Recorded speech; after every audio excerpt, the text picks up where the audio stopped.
아담은 130세에 자기의 모양 곧 자기의 형상과 같은 아들을 낳아 이름을 셋이라 하였고, 그는 930세를 살고 죽었더라. 에노스를 낳은 후 807년을 지내며 자녀들을 낳았으며, 에노스는 90세에 게난을 낳았고,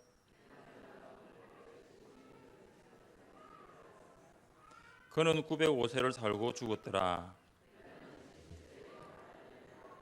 마할랄레를 낳은 후 840년을 지내며 자녀들을 낳았으며,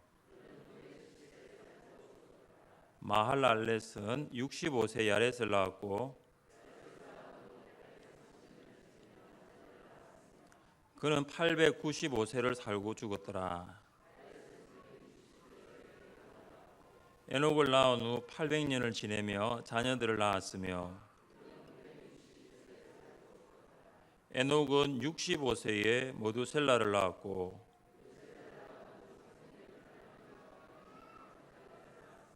그는 365세를 살았더라.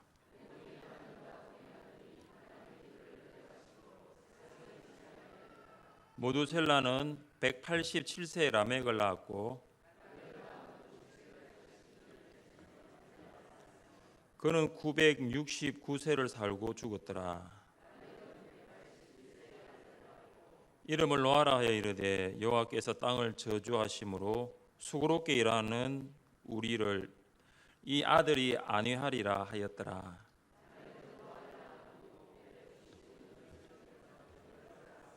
그는 777세를 살고 죽었더라. 아멘. 믿음은 하나님과의 동행입니다. 믿음이 우리 머릿속에 있는 추상적이고 또 관념적인 개념이 아니라 믿음은 굉장히 실제적이고 실질적입니다. 그래서 믿음을 이야기하는 많은 사람들이 그냥 명사라고 하는데 사실 믿음은 명사가 아닙니다. 믿음은 동사로 보는 것이 믿음의 성격을 바로 파악한다고 볼 수 있습니다. 믿음, 하나님과의 동행. 오늘 하루도 하나님과 동행하는 삶을 사셨습니까? 네. 창세기 5장은 아담의 계보를 적었습니다. 창세기 저자가 다시 한번 무엇을 강조하냐면은 사람이 하나님의 모양대로 지음을 받았다는 것을 되풀이합니다. 오늘 살았더라, 아이를 낳았고 죽었고 계속 반복되는데 1절을 딱 보시면은 1절은 이것은 아담의 계보를 적은 책이니라. 자, 그러면 아담의 계보 이야기를 하면 굉장히 자연스럽습니다. 그럼 1절을 이야기한 다음에 3절로 바로 가면 됩니다. 아담은 130세에 자기의 모양, 이게 제일 자연스럽습니다. 그런데 저자는 2절에서 하나님께서 어떻게 사람을 창조하였고 또 그들에게 무엇을 주셨는가를 강조합니다. 왜 그럴까요? 하나님은 하나님의 모양대로 남자와 여자를 창조하시고 그들에게 복을 주셨습니다. 하나님께서 그들에게 주신 복이 무엇입니까? 하나님이 그들에게 복을 주시며 하나님이 그들에게 이르시되 생육하고 번성하여 땅에 충만하라. 땅을 정복하라.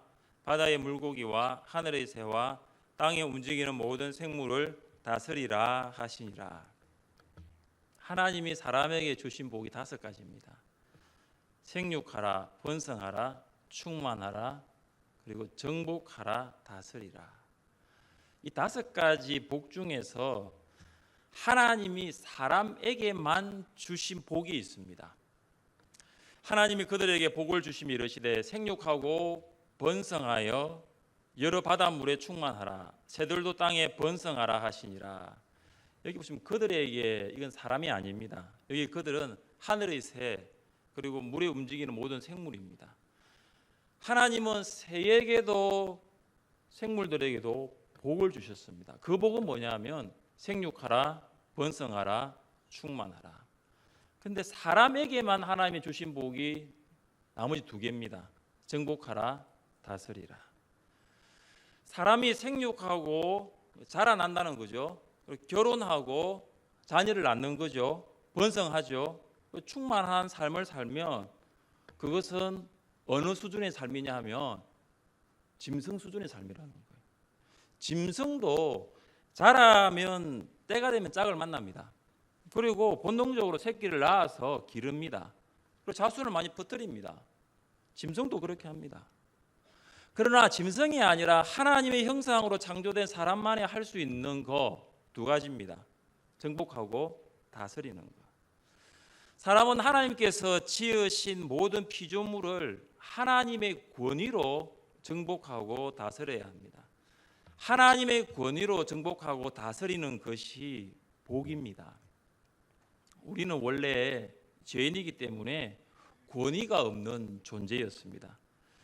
그런 우리가 권위를 가질 수 있는 것은 우리 안에 하나님께서 권위를 갖고 계시기 때문입니다. 우리는 가끔씩 권위와 권위주의를 혼동할 때가 있습니다. 권위는 다른 사람들을 통솔하면서 이끄는 힘을 말합니다.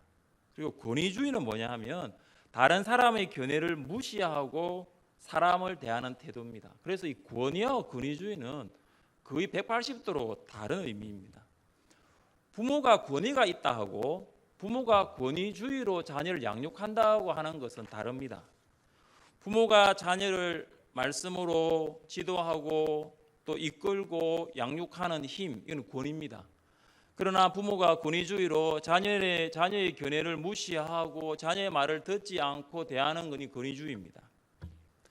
하나님은 우리에게 이 피조물을 정복하고 다스리는 권위를 주셨습니다. 하나님께서 주시는 권위로 다른 피조물을 통솔하고 이끌 수 있는 것이 복입니다. 그러면 죄는 무엇일까요? 죄는 사람이 하나님의 권위로 피조물을 다스리는 것이 아니라 피조물에 의해서 다스림을 받는 것이 죄입니다. 피조물에 의해 사람이 다스림 받는 것처럼 참으로 비참하고 굴욕적인 것은 없습니다. 하나님은 우리에게 돈을 다스리라고 했는데 돈이 사람을 다스리기 시작하면 그때부터 사람은 돈의 노예가 됩니다. 돈의 노예가 되는 것만큼 비참하고 굴욕적인 것이 있을까요?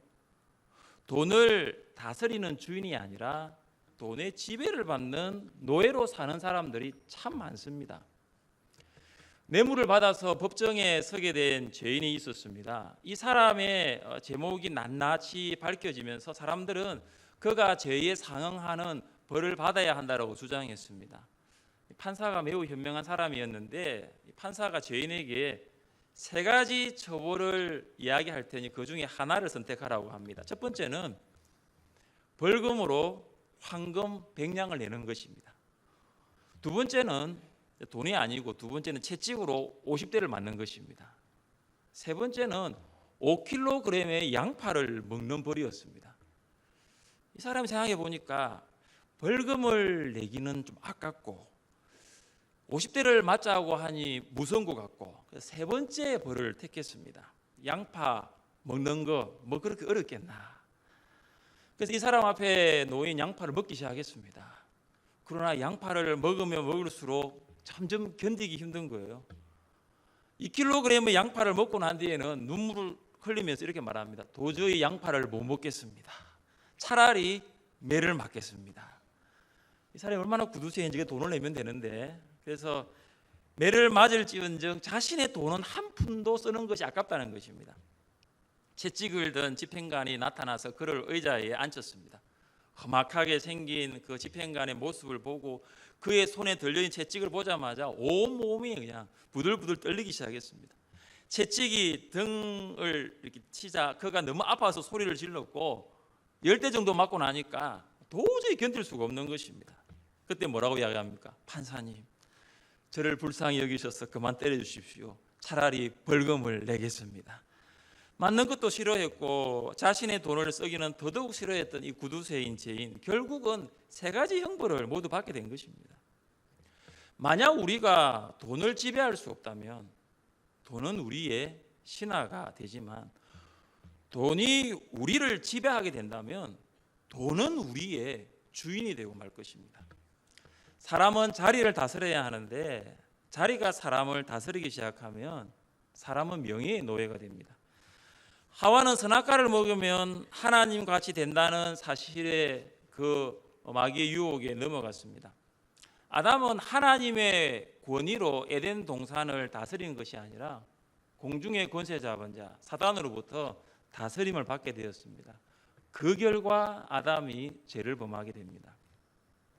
우리는 이 아담의 계보를 보면 이 죄의 결과가 무엇인가를 알 수가 있습니다. 여러분 성경 한번 보십시오. 5절 보시고, 자, 끝부분 보십시오. 5절, 8절, 11절, 14절, 17절, 20절, 27절, 그리고 31절. 마지막에 뭐가 나옵니까? 뭐라고요? 죽었더라. 아담의 계보 중에 에녹 외에 가장 짧게 산 사람이 777세입니다. 777입니다. 777. 이 사람 라멕 죽었습니다. 가장 오래 산 사람, 우리 성경 기자 하면 단골 메뉴로 나오는 969세 머두셀라도 죽었습니다. 700년을 산 사람도, 800년을 산 사람, 심지어 거의 1000년을 산 사람도 죽었습니다. 무엇을 말합니까? 죄의 삭은 사망입니다. 이 말씀이 맞습니다. 누가 죄의 삭이 사망이 아니라고 말한다면 창세기 5장을 읽어보라고 하십시오. 969세를 산 머두셀라도 죽었다는 것이죠. 인간의 역사는 출생과 사망의 역사라 해도 과언이 아닙니다. 우리는 지금 태어나고 죽는 그 중간에 있는 겁니다. 어떤 분들은 점점 이쪽으로 가고 계신 분들도 있을 것입니다. 태어나고 살다가 죽어갑니다. 모든 사람은 출생과 사망 사이에서 사망을 향해 달려가고 있습니다. 출생과 사망의 법칙을 거역할 수 있는 사람은 아무도 없습니다. 불로초를 구하기 위해 1000명의 사람을 보냈다던 진시 황제도 죽었습니다. 그러나 오늘 본문은 다른 사람들과는 달리 한 사람은 죽음을 맛보지 않았다라고 합니다. 그가 바로 에녹입니다. 우리 함께 21절부터 24절까지 말씀을 같이 읽겠습니다. 21절부터 24절까지 같이 읽겠습니다. 에녹은 65세에 머두셀라를 낳았고 머두셀라를 낳은 후 300년을 하나님과 동행하며 자녀들을 낳았으며 그는 365세를 살았더라. 에녹이 하나님과 동행하더니 하나님이 그를 데려가심으로 세상에 있지 아니하였더라. 에녹은 300년 동안 하나님과 동행했습니다. 여러분, 에녹이 하나님과 동행했다, 단순히 하나님과 함께 길을 갔다라는 이런 말이 아닙니다. 에녹이 하나님과 동행했다는 것은 자기 자신을 완전히 하나님의 뜻에 맞추어 따라 걷게 만들었다는 것입니다. 여러분, 하나님의 뜻이 에녹의 뜻이 되었습니다. 하나님의 뜻을 에녹의 뜻에 맞춘 것이 아니라 에녹의 뜻이 하나님의 뜻에 맞추어진 것입니다. 그래서 하나님이 좋아하시는 것이 에녹이 좋아하는 것이 되었습니다. 또한 하나님이 싫어하시는 것이 에녹이 싫어하는 것이 되었습니다. 에녹이 하나님과 동행했다는 것은 하나님과의 그의 삶이 아주 특별했다는 것이고 그가 경건한 삶을 살았다는 것입니다. 에녹은 결혼하였습니다. 자녀를 낳고 살았습니다. 그는 일상의 삶과 동떨어진 삶을 살지 않았습니다. 다른 사람들처럼 살았지만 그의 삶에는 무언가 특별한 것이 있었다라는 것입니다. 여러분, 길을 걸어갈 때에 뜻을 같이 하지 않으면 동행하는 것이 어렵습니다. 길을 걸어갈 때에 함께 걷는 사람에게 관심을 두지 아니하면 일평생 그 길을 함께 걸어갈 수 있는 거 정말로 어렵습니다. 하나님은 구약의 제사장들에게도 하나님과 동행할 것을 요구하였습니다. 그의 입에는 진리의 법이 있었고 그의 입술에는 불의함이 없었으며 그가 화평함과 정직함으로 나와 동행하며 많은 사람을 돌이켜 죄악에서 떠나게 하였느니라. 하나님은 먼저 이스라엘의 지도자인 제사장에게 요구했던 것이 뭐냐 하면 나와 동행하며, 제사장으로서 백성들을 위하여 제사를 드리고 그 이전에 너는 나와 동행하면 좋겠다. 그것이 제사장에게 요구하신 하나님의 요구사항이었습니다. 하나님과의 동행은 지도자에게만 국한된 것이 아니라 하나님을 믿는 모든 경건한 자들에게도 해당됩니다. 우리 함께 말씀을 읽어보겠습니다.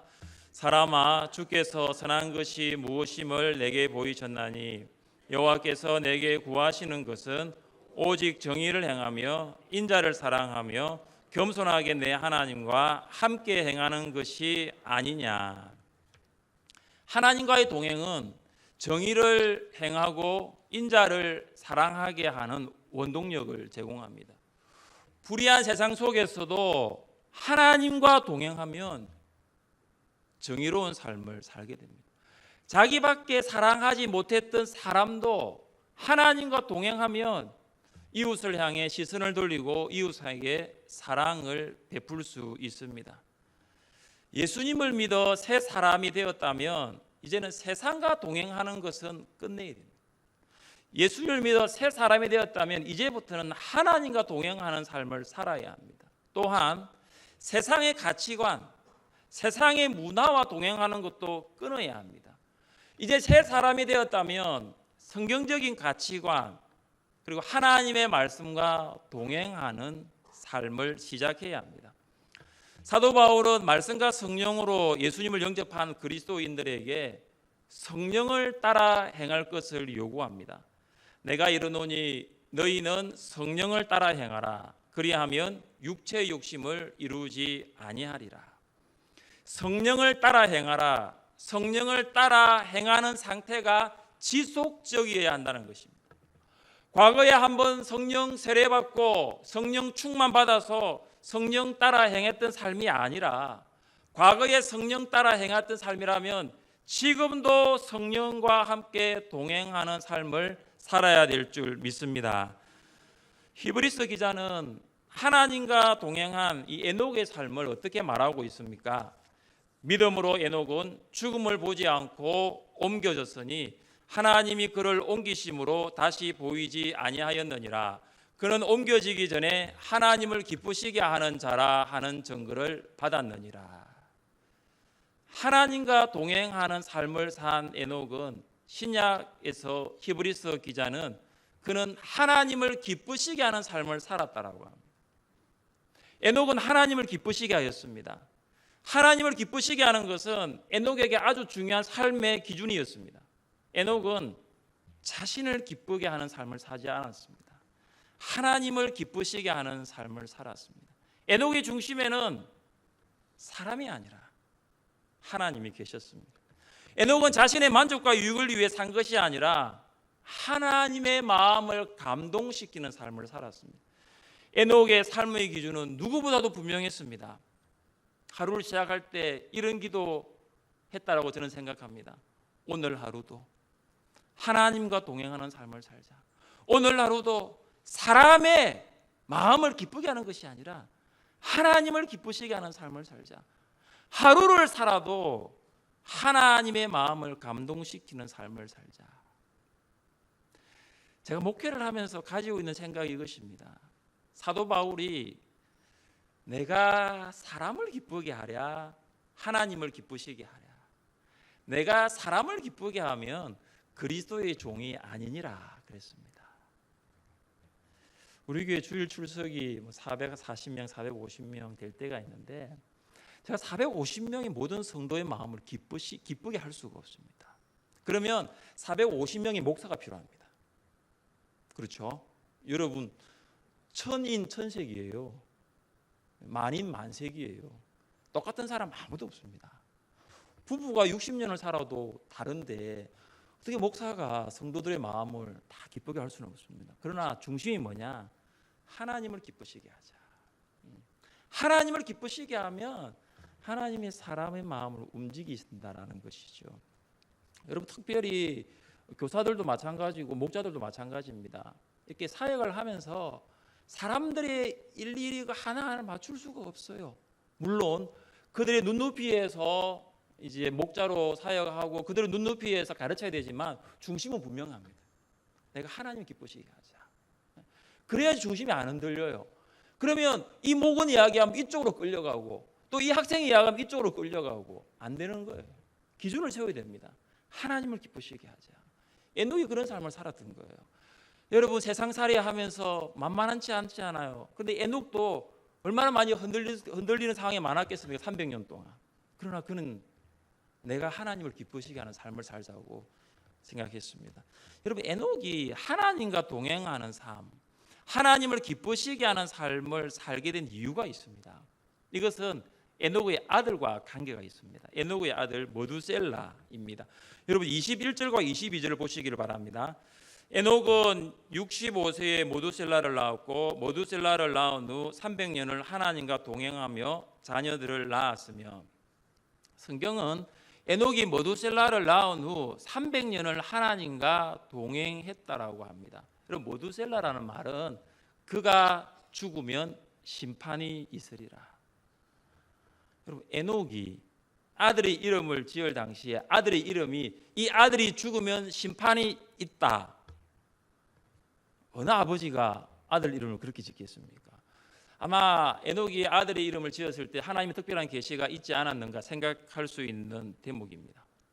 에녹은 모두셀라의 이름을 부를 때마다 무엇을 생각했을까요? 하나님의 심판, 세상의 종말이 온다라는 것입니다. 여러분 세상의 종말을 볼 수 있는 사람은 지금 내가 현재 어떻게 살아가야 할 것인가에 대한 진지한 고민을 할 수가 있습니다. 이 세상이 영원하다, 그렇게 생각하는 사람은 내가 지금 현재 어떻게 살아야 될 것인가에 대해서 고민을 할 수가 없습니다. 여러분 모두셀라가 죽었을 때 세상이 어떻게 되었을까요? 종말이 왔습니다. 놀랍게도 모두셀라가 죽었을 때 노아의 홍수가 났습니다. 모두셀라의 죽음은 홍수 심판과 직결된 것입니다. 홍수는 노아가 600세 되던 해에 일어났습니다. 그 해가 모두셀라 969세였습니다. 여러분 모두셀라가 969세에 가장 오래 살았다고 우리가 알고는 있는데 왜 하나님께서 모두셀라에게 969세라는 장수하게 하신 이유가 무엇일까요? 그냥 살게 하신 게 아닙니다. 그의 나이에는 분명한 메시지가 있습니다.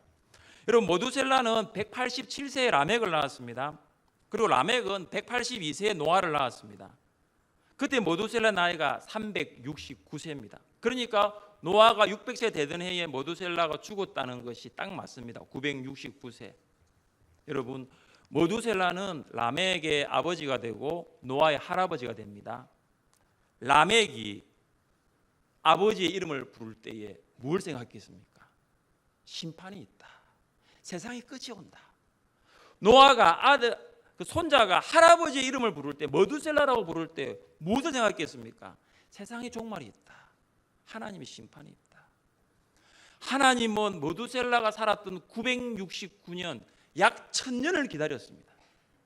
하나님의 형상으로 지음받은 사람들이 하나님께 돌아오기를 기다렸어요. 1000년을 참고 기다렸습니다. 여러분 1000년이라는 시간 결코 짧지 않습니다. 긴 시간입니다. 그러나 사람들은 돌아오지 않았어요. 하나님은 1000년을 기다렸는데 사람들은 돌아오지 않았습니다. 오히려 사람들은 머두셀라라는 이름을 부르면서도 하나님의 심판은 믿지 않았습니다. 그들은 노아가 살았던 600년 동안도 아무런 일이 일어나지 않으니까 마음대로 살았습니다. 결국 어떻게 되었습니까? 머두셀라가 죽던 해에 세상은 심판받게 되었습니다. 예수님은 마지막 만찬에서 제자들에게 아버지의 집에 가서 거처를 예비하고 다시 오겠다라고 제자들에게 말했습니다. 그 후로 2000년이 지났습니다. 예수님 아직도 오지 않고 계십니다. 그래서 사람들은 말합니다. 다시 오시겠다고 하신 그 예수님 2000년 동안 오시지 않는 거 보면 오시지 않는다라는 것입니다. 근데 여러분 예수님의 재림이 이처럼 늦추어지는 이유가 무엇일까요? 우리 같이 한번 읽겠습니다. 주의 약속은 어떤 이들이 더디다고 생각하는 것 같이 더딘 것이 아니라 오직 주께서 너희를 대하여 오래 참으사 아무도 멸망하지 아니하고 다 회개하기에 이르시기를 원하시느니라. 똑같은 거예요. 하나님이 모두셀라를 약 1000년을 살게 하신 이유가 한 영혼이라도 주께 돌아오기를 기다렸던 것처럼 예수님이 2000년이 지났지만 아직도 오지 않는 이유는 한 영혼이라도 주께 돌아오기를 기다리고 계신 것입니다. 에녹이 하나님과 동행하는 믿음의 삶을 살 수 있었던 것은 그의 아들 모두셀라, 그가 죽으면 심판이 있다. 심판에 내가 하나님 앞에 서게 될 텐데 내가 어떤 모습으로 서게 될 것인가, 그 고민하지 않았겠습니까? 우리가 불의와 속임수가 가득한 세상 속에서도 하나님과 동행하는 믿음의 삶을 살아야 할 이유가 무엇일까요? 시간이 지나면 지날수록 사람들은 더 많이 주님을 떠나갈 것입니다. 시간이 지나면 지날수록 사람들은 복음을 더 이상 듣지 않겠다고 마음의 문을 닫고 살아갈 것입니다. 시간이 지나면 지날수록 사람들은 이 세상 속에서 참된 만족과 행복을 누리기 위해 살 것입니다. 하지만 우리가 믿음으로 살아야 될 이유가 무엇일까요? 우리 예수님 다시 오시기 때문입니다. 제가 왜 목회를 하는 줄 아십니까? 이 사실을 믿지 않으면 목회할 필요가 없습니다. 우리가 그리스도인을 왜 살아가죠? 주님이 다시 오시지 않는데 우리가 왜 오늘도 손해보면서, 우리가 왜 오늘도 믿음으로 왜 살았습니까? 주님 다시 오시기 때문에. 내일 중고등부 아이들 데리고 3시간 4시간 그 멀리 왜 데리고 가죠? 아이들을. 강도사님하고 교사들이 왜 헌신하죠? 주님 다시 오시니까. 세상은 끝이 있는 거예요. 그때 주님 앞에서 우리가 어떤 모습으로 서야 될지 에녹은 그것을 알았습니다. 마지막을 바라보고 현재의 삶을 살아갔습니다. 예수님의 다시 오심을 믿는 신자는 믿음, 하나님과 동행하는 삶을 살게 될 줄 믿습니다. 하나님과 동행하는 믿음의 삶을 사시기를 주님의 이름으로 축복합니다.